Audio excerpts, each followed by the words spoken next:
It all started with a single statement, but it was not just an ordinary one. It came from a man who has been in Nigerian politics for a long time, a man who was once governor of Ebonyi State and is now the current Minister of Works, David Umahi. During a program in the southeast, Umahi spoke boldly, and with the kind of confidence only politicians are known for. He said there are no Obidients in Ebonyi State.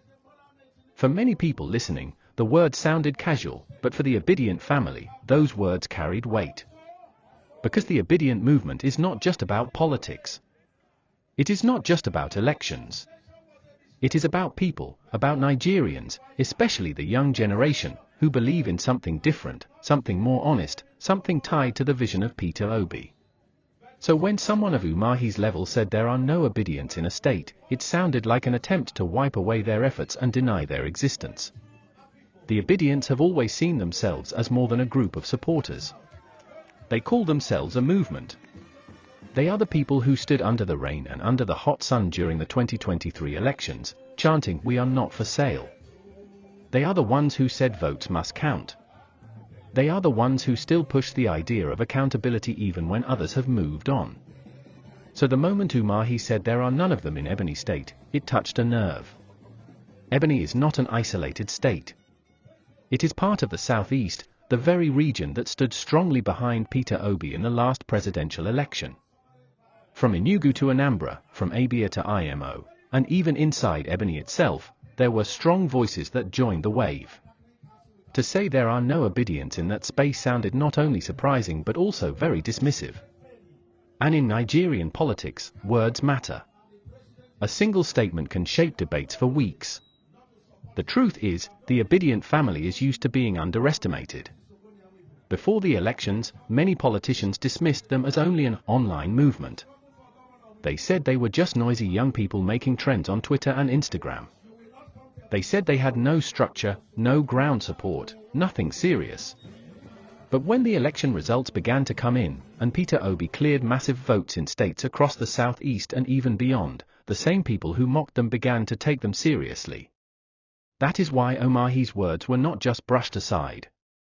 For the Obidients, it was like history was trying to repeat itself, the same old political tactic of saying they don't exist, that they don't matter, that their voices are not present. But if there is one thing the Obidient family has mastered, it is the art of reply. They do not keep quiet. They do not just swallow words. They speak, and when they speak, it spreads. Inside the movement, there is an understanding that silence can be dangerous. If you allow wrong narratives to stand, they will grow like seeds planted in the soil. That is why every time someone in power tries to water down the movement, a strong voice rises to counter it. And in this case, that voice was Morris, the Interim Director of Mobilization for the Obidient family. Morris is not a stranger to bold statements. He has been active in organizing and shaping the spirit of the movement since the last election season. For him, leadership is not about titles but about defending the truth of what millions of Nigerians believe in. So when he heard Umahi's words, he knew it was not something to ignore. It had to be addressed, and addressed in a way that both the minister and ordinary Nigerians would understand. Now, in politics, replies can come in many forms. Some come with long grammar, heavy English, and complicated breakdowns. But the Obidient family has always believed in simple, sharp, and clear messages. Their language is always for the common person in the street, the market woman, the bike man, the student, the teacher, the civil servant, and even the unemployed graduate searching for opportunities.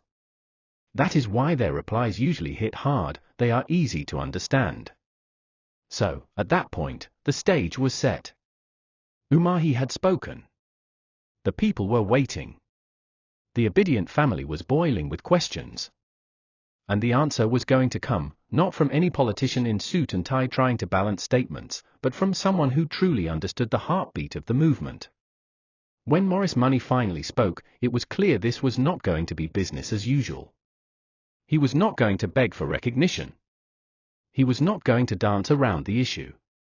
He was going to reply in the Obidient way, direct, fearless, and sharp. And that reply, when it came, changed the whole conversation. When the words of David Umahi started spreading, many people were already wondering how the Obidient family would respond. In Nigeria, when a politician makes a bold statement, silence is almost like agreement.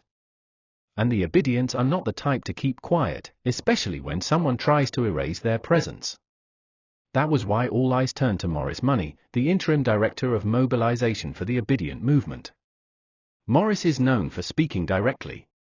He does not like long grammar, he does not like twisting words, and he does not like pretending. He believes in hitting the point in a way that the ordinary Nigerian understands. And in this case, he decided to set the record straight. He replied in a way that was sharp, bold, and impossible to ignore. He said David Umahi was very wrong to claim there are no Obidients in Ebonyi State. According to him, the Obidient family is not something that can be erased by a sentence or cancelled by political talk. It is a movement that lives in people's hearts, and because it is carried by ordinary Nigerians, it exists everywhere. Then came the punchline that changed the whole conversation. Morris Monye said, even in Umahi's own family, there are Obidient members. That single statement spread like fire. Nigerians love straight talk, and when someone drops a line like that, it becomes the main point. What Morris was trying to explain was very simple: the Obidient movement is no longer something outside of families, it has entered homes. It is inside the father, the mother, the children, the uncles, the aunties, the cousins. Nobody can stand and say they don't know at least one Obidient. And if that is the case, then not even a former governor or a sitting minister can deny it. Morris did not just stop at pointing out the truth. He went further to remind people that the Obidient family is not a normal political group. It is not like the usual party supporters who gather only when election money is being shared. Instead, it is a body of people who believe in the vision of Peter Obi, a man they see as different from the traditional politicians. That belief is what gives the movement life, and that is why you find them everywhere, from Lagos to Kano, from Abuja to Ebonyi. For Morris, this was not about trying to score cheap political points. It was about defending the reality of millions of Nigerians who carried the Obidient identity with pride. To him, denying the presence of the Obidient family is the same as denying the struggles of young people who refuse to sell their votes in 2023. It is the same as denying the thousands who went out to campaign without being paid a dime. It is the same as denying the voice of students, market women, artisans, and professionals who boldly said they wanted something different. That was why his reply felt heavy. It was not only sharp, but it carried weight. When Nigerians heard him say that even inside Umahi's own family there are Obidients, many people laughed, but deep down they also knew it was true. Because in every family, there are those who have chosen to stand with the Obidient movement. It has become like a wave that no one can completely escape from. Some may not say it out loud, but in their heart, they identify with Peter Obi's message of accountability and good governance. After Morris' reply, the discussion shifted completely. Before, the talk was about Umahi's claim. But now, the new focus was the Obidient presence in every corner of Nigeria.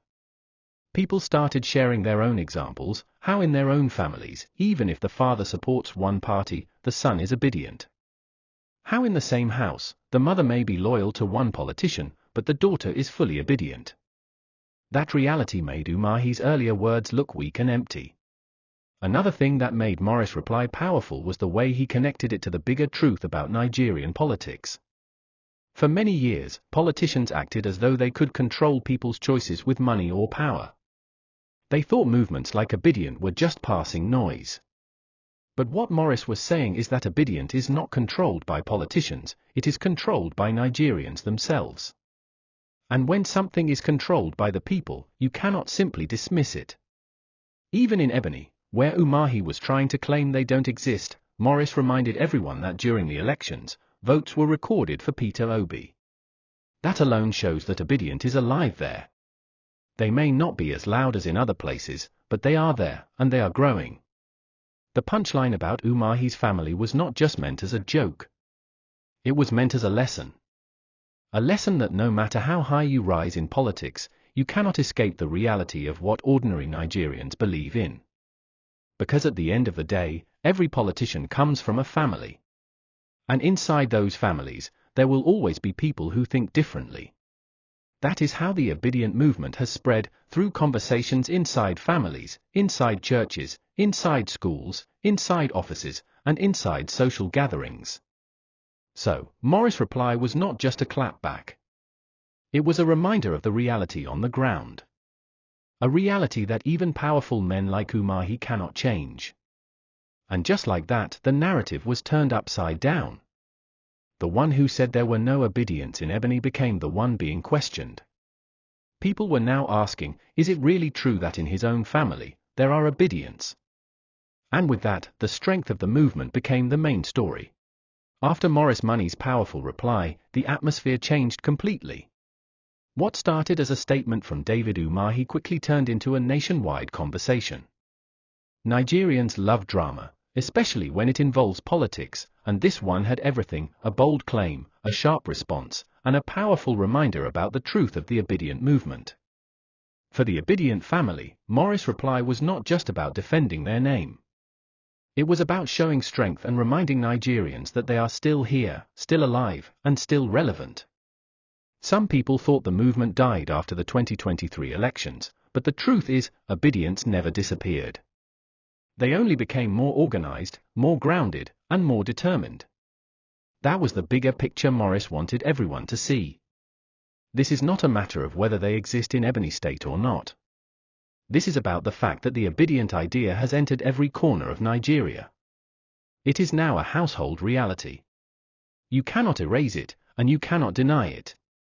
Think about it. When a politician says there are no Obidients in this place, what they are really doing is underestimating the power of ordinary Nigerians. But ordinary Nigerians are the backbone of the Obidient family. They are the market women who argue every morning about the price of foodstuff and link it to bad governance. They are the Okada riders who complain about the cost of fuel and talk about how things would be different under a government that cares. They are the young graduates who keep searching for jobs and are tired of being told to wait. They are even civil servants who want a country where salaries mean something and pensions are paid on time. These are the people that make up the Obidient family. And the reason the movement is strong is because these struggles are real. You can argue with numbers, you can argue with speeches, but you cannot argue with people's daily experiences. That is why Morris' reply landed so hard, because it spoke to the truth that Nigerians live with every day. When he said even in Umahi's family, there are Obidients, it sounded like a joke, but it was actually a mirror held up to the whole country. Every Nigerian family today is divided in opinion. In the same household, one person may support APC, another may support PDP, and another may be full Obidient. That is how democracy works, and that is why it is impossible to say Obidients don't exist in any part of Nigeria. The bigger picture is this: politicians may continue to downplay the Obidient movement because it threatens their old way of doing things. For decades, Nigerian politics has been controlled by structure, money, and power.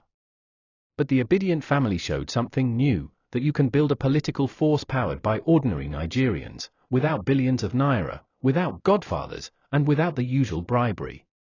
That shift is what scares the old politicians. In 2023, even though Peter Obi did not win the presidential seat, the shockwave of his campaign changed Nigeria's political landscape forever. Suddenly, young people realized their voices could be heard. Suddenly, politicians realized that social media energy could translate into real votes. And suddenly, the world saw that Nigerians were willing to stand for something different. That was the moment the Obidient identity became stronger than just election season, it became a long-term movement. So when Umahi made his statement, it was more than just a casual remark. It was part of the ongoing attempt to minimize the strength of this new force. But Morris' reply turned that attempt upside down. Instead of weakening the Obidients, it made them louder. Instead of silencing them, it gave them more confidence. And instead of pushing them aside, it reminded everyone that the future still belongs to them. In Ebonyi itself, Morris' words carried extra weight. Many people in the state felt encouraged because it meant someone was defending them on a national stage. Even if they were not always visible, they knew they were not forgotten. That kind of recognition matters, because movements survive on encouragement. Once people feel recognized, they gain the strength to keep pushing. The bigger picture also shows something else. Obidients are not tied down by tribe, religion, or location. They are not only in Anambra or Lagos or Abuja. They are in the north, the south, the east, and the west. They are Muslims, Christians, and people of different backgrounds. That diversity is what makes the movement unique. And it is also why no politician can ever wipe them away with words. By the time Morris finished his reply, the message was clear: Obidients are not going anywhere. They are part of Nigeria's political story now. They may not have all the power yet, they may not hold the biggest offices yet, but they have something stronger: numbers, energy, and belief. And belief is something no government can control. That is why, in the end, Morris' reply was more than just a comeback to Umahi. It was a reminder to every Nigerian that the Obidient family is alive and watching. It was a message to politicians that no matter how high they rise, they cannot ignore the voices of the people. And it was an encouragement to Obidients everywhere that their movement still has a role to play in shaping Nigeria's future. So, the bigger picture is clear: the Obidient story is not over. It is only just beginning.